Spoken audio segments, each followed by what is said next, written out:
मंदिर की दीवारों पर सूरज की किरणें चमक रही थीं। रंग बिरंगे कपड़ों में सजे भक्त मंदिर की तरफ बढ़ा रहे थे। उनके चेहरे श्रद्धा से भरे हुए थे। हवा में अगरबत्ती और फूलों की खुशबू फैली हुई थी। भव्य मंदिर के अंदर भगवान विष्णु की सुंदर मूर्ति स्थापित थी।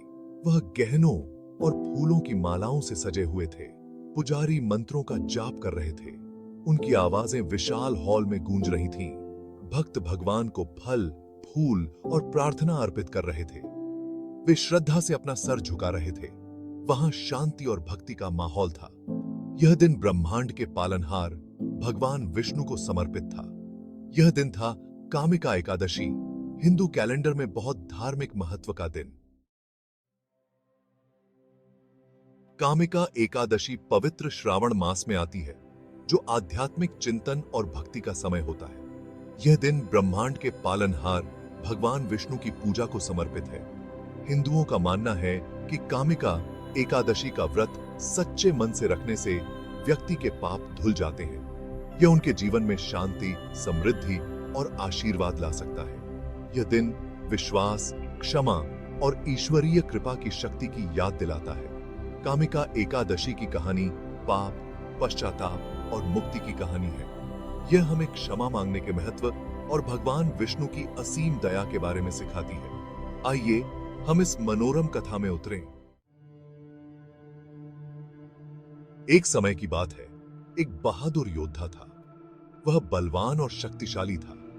हालांकि वह गुस्सैल भी था और आसानी से क्रोधित हो जाता था।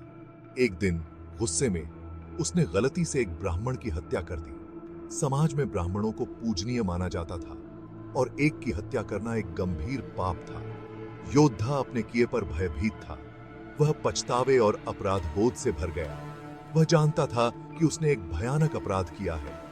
उसने खुद पर और अपने परिवार पर कलंक लगाया था। उसने अपने पाप का प्रायश्चित करने का रास्ता खोजने की पूरी कोशिश की। अपराध बोध से ग्रस्त योद्धा ज्ञानी ब्राह्मणों के एक समूह के पास गया। उसने अपना पाप कबूल किया और क्षमा की भीख मांगी।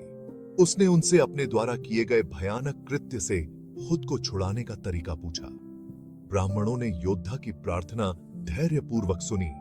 उन्होंने देखा कि उसका पछतावा सच्चा था। वे उसे मुक्ति का मार्ग खोजने में मदद करना चाहते थे। ब्राह्मणों ने उसे कामिका एकादशी व्रत के बारे में बताया।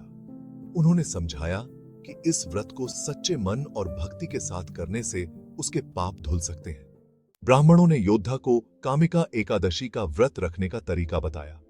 उन्होंने उसे सूर्योदय से सूर्योदय तक अन्न और जल से दूर रहने के लिए कहा। भगवान विष्णु के नाम का जाप करने और कामिका एकादशी व्रत की कहानी सुनने में बिताना था। योद्धा ने ध्यान से उनके निर्देशों को सुना। वह पूरी ईमानदारी से उनके मार्गदर्शन का पालन करने के लिए दृढ़ था।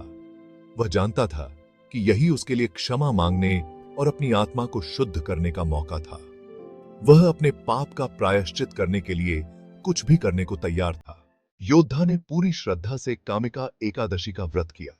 उसने दिन प्रार्थना में भगवान विष्णु का ध्यान करते हुए बिताया। उसने पूरी एकाग्रता के साथ कामिका एकादशी व्रत कथा सुनी। उसका हृदय पश्चाताप और आशा से भर गया। भगवान विष्णु योद्धा के सच्चे पश्चाताप और भक्ति से प्रसन्न होकर उसके सामने प्रकट हुए। उसने योद्धा को उसके पापों के लिए क्षमा कर दिया और उसे जन्म और मृत्यु के चक्र से मुक्ति प्रदान की। योद्धा कृतज्ञता से अभिभूत था। कामिका एकादशी व्रत की शक्ति और भगवान विष्णु की दया से उसे दूसरा जीवन दान मिला था। आइए हम सभी इस पवित्र व्रत को सच्चे मन और भक्ति के साथ करने का प्रयास करें। भगवान विष्णु हम सभी को शांति, समृद्धि